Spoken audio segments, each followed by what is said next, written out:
Il est des décisions qui impactent leur époque de manière à créer de nouvelles perspectives, ouvrir de nouveaux horizons et peut-être opérer une transformation au niveau des systèmes de pensée. C'est des décisions qui méritent beaucoup de réflexion, de courage politique. Et parmi celles-ci, je voudrais m'arrêter aujourd'hui sur la proposition faite dernièrement par un certain nombre de leaders d'opinion au Maroc sur la réflexion d'une éventuelle exclusion de la République arabe sahraoui, ou soi-disant République arabe sahraoui, de l'Union africaine. Cela peut sembler prise comme ça, comme une décision qui est strictement politique. Non, ça ne l'est pas parce qu'elle doit être resituée dans un environnement plus global, dans une approche plus globale. De quoi s'agit-il?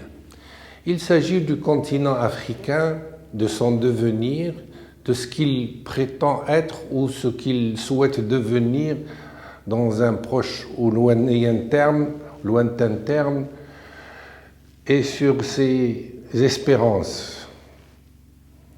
Je vous donnerai 2 chiffres.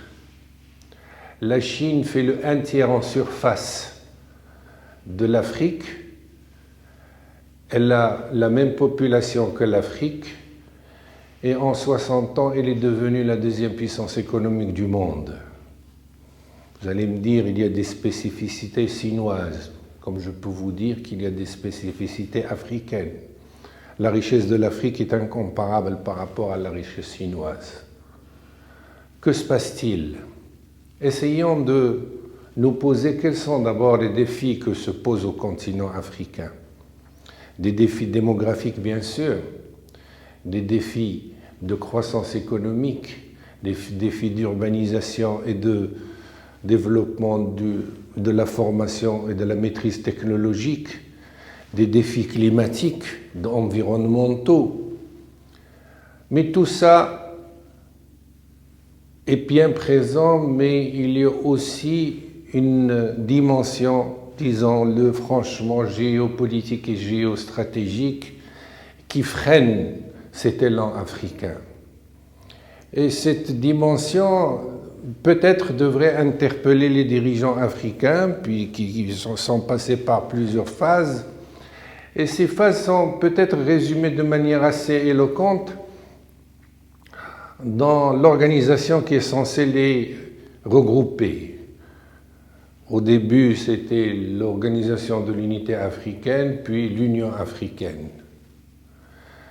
Il est assez symptomatique ou significatif que les dirigeants africains se sont penchés en 2000 sur le projet de remodeler le statut ou l'acte fondateur de l'Union africaine, au lieu de reprendre, disons, les principes globaux de l'Organisation de l'Unité africaine, qui étaient 5 ou 6, ils ont développé ces principes et ils ont émis 17 principes et 18 objectifs, c'est-à-dire que c'était une véritable logorée.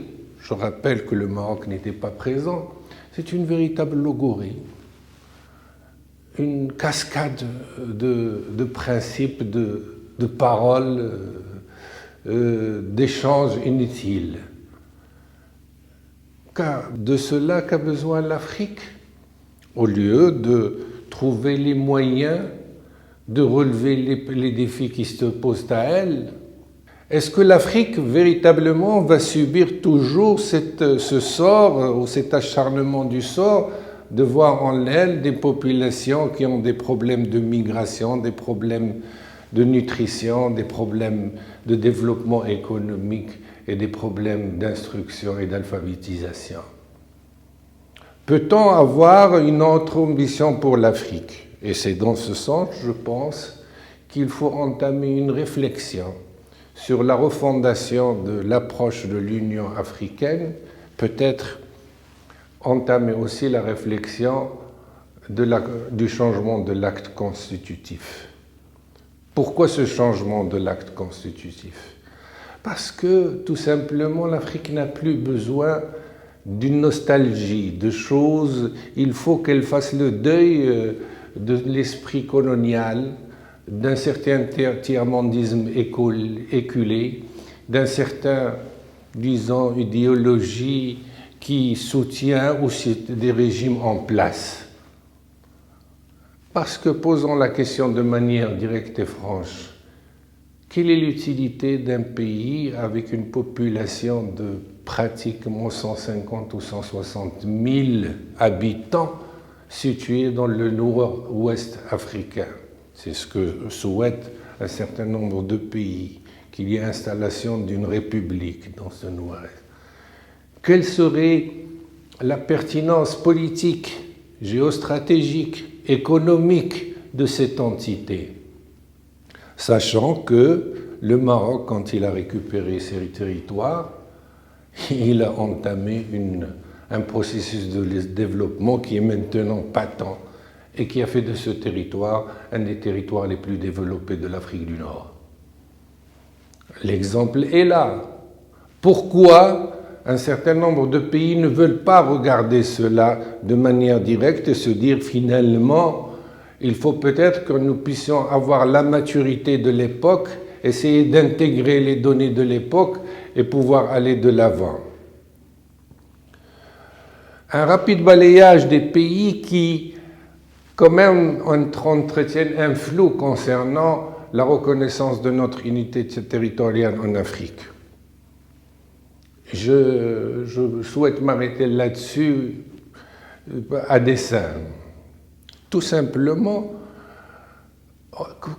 j'ai déjà dans une précédente chronique interpellé l'Afrique du Sud, montré que sa position elle est beaucoup plus due à des considérations de politique interne, à une doxa qu'elle souhaite entretenir à l'égard de sa population, pour que l'élite dirigeante puisse se positionner comme tiers-mondiste, comme, disons, progressiste.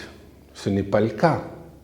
Et c'est connu, puisque l'essentiel de la richesse est réparti entre elles et la minorité blanche qui exerçait le pouvoir. Posons la même question au Nigeria, posons la même question à l'Égypte. Qu'a faire l'Égypte dans cette affaire du Sahara? Pourquoi entretenir le flou? Est-ce que l'armée égyptienne est d'un statut ou d'un niveau, elle qui a déjà mené des guerres au nom de la nation arabe, elle appelée ou s'acoquiner avec des mercenaires pour faire des petites manœuvres communes? Est-ce du niveau de l'Égypte? Même chose pour l'Angola, l'Éthiopie. C'est des pays dont, nous ne parlons pas du voisin algérien, c'est des pays qui entretiennent un flou, qui ne veulent pas faire un effort pour essayer de construire ensemble un espace africain, un espace de prospérité et de développement. L'unique explication possible, c'est qu'il y a des problèmes internes à l'intérieur de ces pays qui font qu'ils ne peuvent pas, ou ils ne souhaitent pas, ou ils ne veulent pas, de manière patente, essayer de trouver une solution au sous-développement de l'Afrique.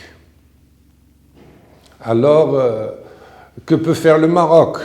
Le Maroc doit faire ce qu'il fait, et il le fait maintenant de mieux en mieux, c'est-à-dire essayer d'être une force de proposition pour l'Afrique, de marquer son retour, de marquer aussi sa capacité à donner des idées nouvelles pour l'Union africaine, pour l'ensemble des États africains, investir en Afrique, donner l'exemple à travers un meilleur développement, et nos responsables sont appelés à opérer des taux de croissance beaucoup plus importants que ce qui se réalise, continuer le développement des provinces méridionales, parce que nous souhaitons quand même rappeler à un certain de nos détracteurs au sein du continent africain que le Maroc est présent dans son Sahara, il est physiquement présent, il fait du développement économique, la population participe aux élections et à la gestion de son quotidien, elle fait de la politique. Nous n'avons pas un problème de temps ou de timing. Nous souhaitons tout simplement sensibiliser les dirigeants africains que les données ont changé et qu'il faut s'ouvrir sur de nouvelles perspectives pour que l'Afrique puisse jouer son rôle dans ce XXIe siècle ô combien important pour l'histoire de l'humanité. Le Maroc est une force de proposition. Il doit marquer aussi sa présence à travers l'exemple, comme je viens de le dire, et il le fait. Et il ne peut que marquer son étonnement face à ces pays qui, soi-disant, pour entretenir un certain doute sur leur attitude, ne font que confirmer un élément fondamental, c'est-à-dire qu'ils souhaitent ou ils profitent de la faiblesse du Maghreb et de la construction maghrébine, et ils ont une attitude ô combien égoïste et ô combien court-termiste d'une vision de la politique et de la géostratégie africaine. Messieurs, réveillez-vous. L'Afrique a besoin de leaders beaucoup plus aguerris, beaucoup plus ouverts, beaucoup plus installés dans la prospective pour que ce continent qui nous est cher puisse avancer.